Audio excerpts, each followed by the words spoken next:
I didn't know what I was doing when I wrote Are You There, God, It's Me, Margaret. I just knew that for the first time, I wanted to really tell the truth. It was my truth.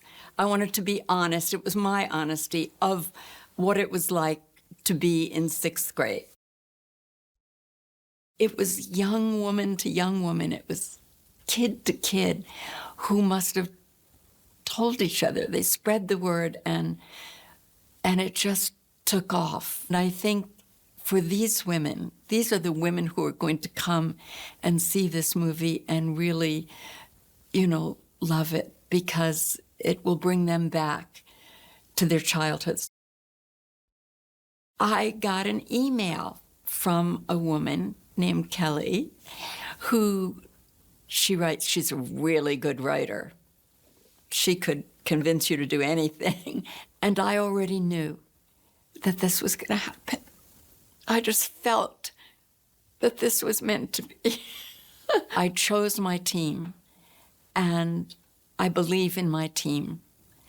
And I know how hard they're working to make me happy with this movie. Abby was just there from the moment that I saw her, and I know that Kelly and Jim felt the same way from the moment they saw her. She was funny, but she was vulnerable.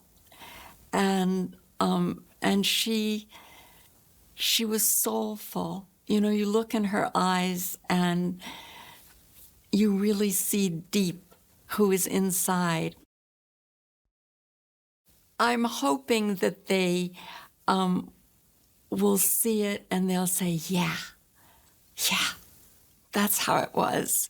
That's how I felt when I read the book. So, and they'll laugh and they'll cry, and I hope that that people are pleased and moved by it, mostly moved rather than pleased. Oh, I think everyone has their own personal connection to the book, to the story, to Margaret herself. But there's a general connection as well as the individual connection. And that, I had with my friends, I was very, very lucky because, I was growing up in the 50s.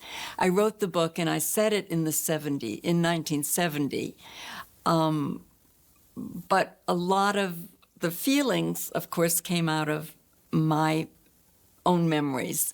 And that was the 50s. And I was very lucky because I had a group of friends and we talked about it because no adult was talking to us about anything, I mean, we were doing those exercises. I must increase my voice. It was wonderful when I got a chance to show the kids in the cast how to do it. No, not that way, this way. That was fun.